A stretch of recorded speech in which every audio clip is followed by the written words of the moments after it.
Hey everyone, back again with another video. I thought this time I would make one on spiritual warfare since it seems to be a very important subject right now.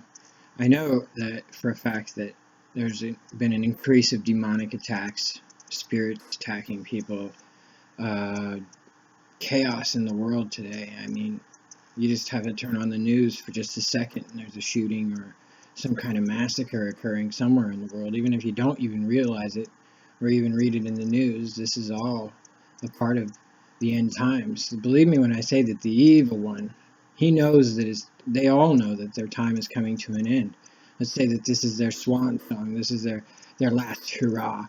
They're pushing their pieces, into the proper place so that they can cause as much destruction and bring as many of us down as they possibly can before the end. They don't want to die alone. Misery loves company, and believe me, they want as much company as they possibly can. So be aware of that.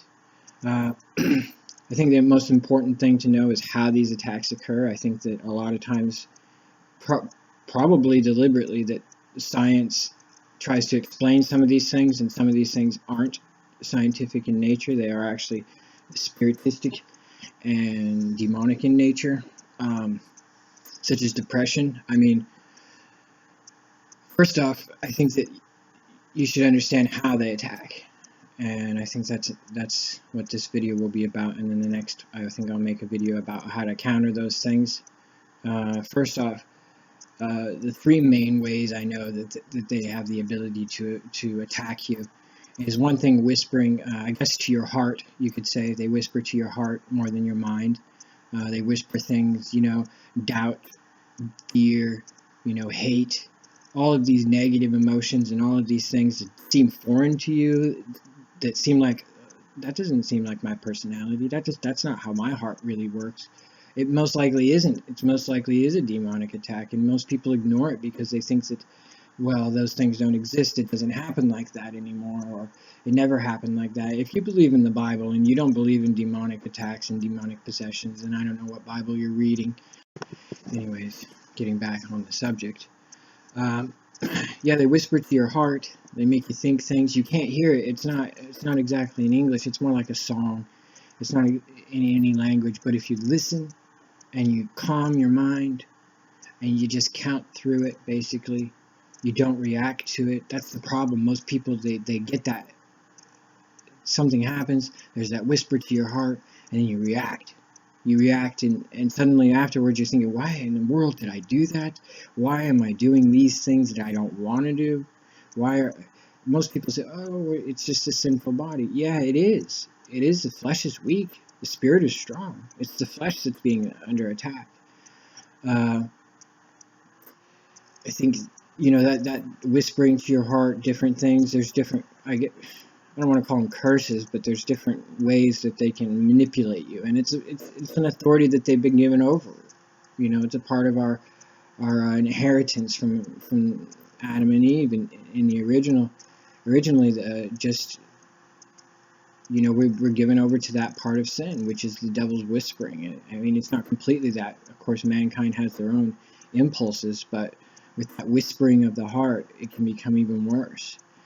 The next one I want to mention about that's really important is that they can alter your memories in some ways.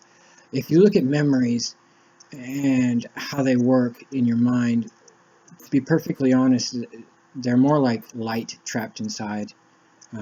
So if you think that angels are actually beings of light and energy, and these are fallen angels, these demons, they can actually use. It's similar to visions. It's similar to the way that angels communicate with us, but it's in a different way. It's always negative, and angels aren't negative. They will not be there to It's that positive, that negative vibration that is the demonic influence, and they can paint these images, so to speak, paint your memories, paint cover things up so that you don't remember them, and they can paint them in front of your eyes in a sense. I say paint, it's not paint, it's light. It's like painting with light. I've seen them do it.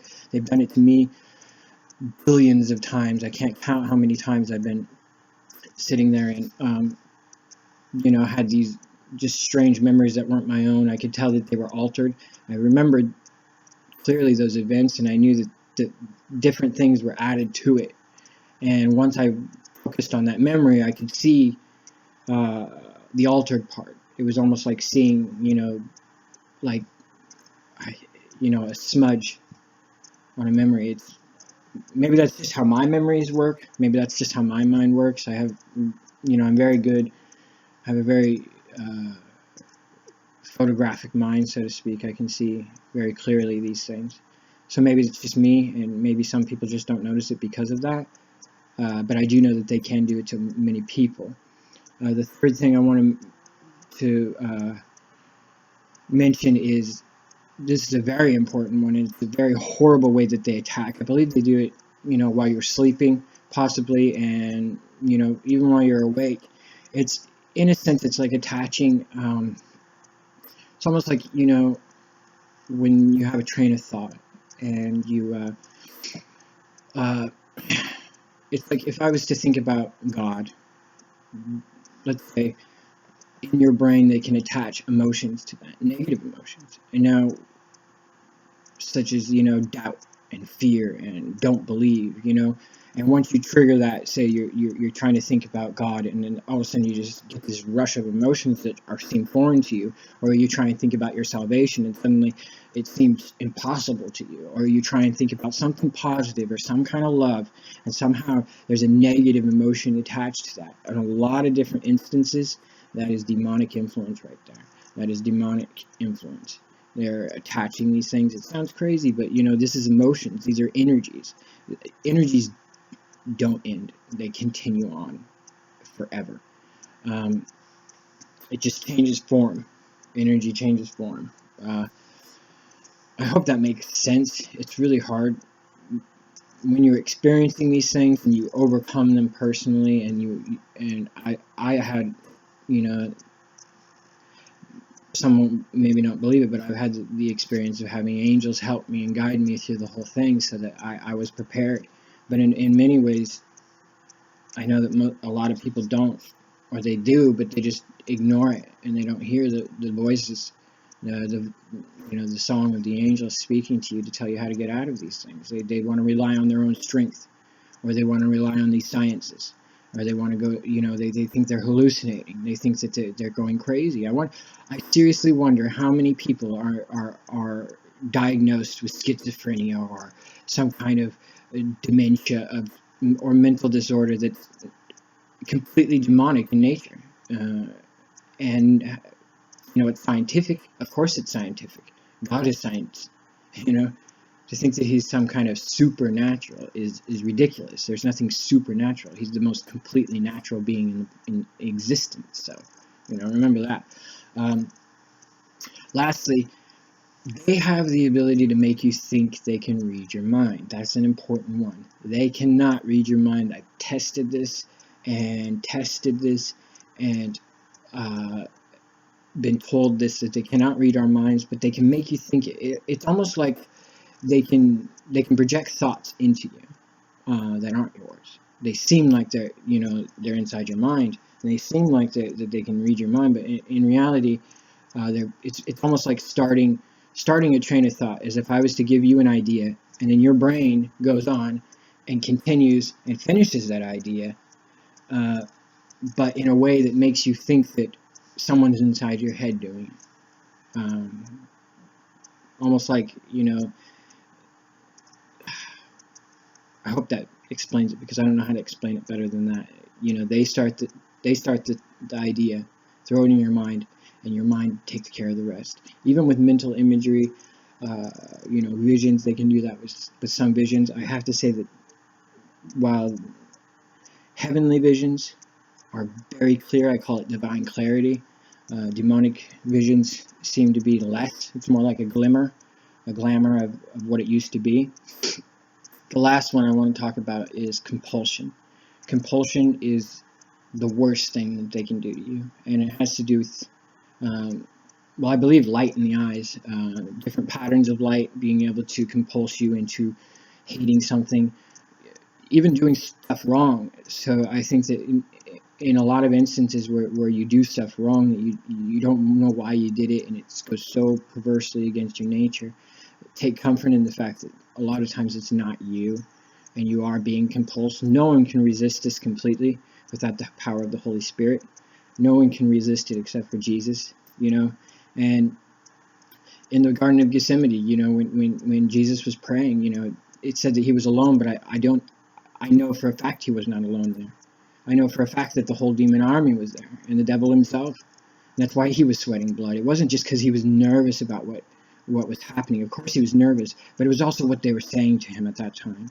Because at that time they were saying to him, you know, your father's going to abandon you. You're going to die eternally. You're cursed. You know, all of these different kinds of things to introduce doubt into him, which is the reason why he's sweating, the way he's sweating blood. You know, because I know for a fact he wasn't afraid to die. I know for a fact that, you know, it wasn't that death and that pain that he was afraid of. It wasn't that humiliation and that shame.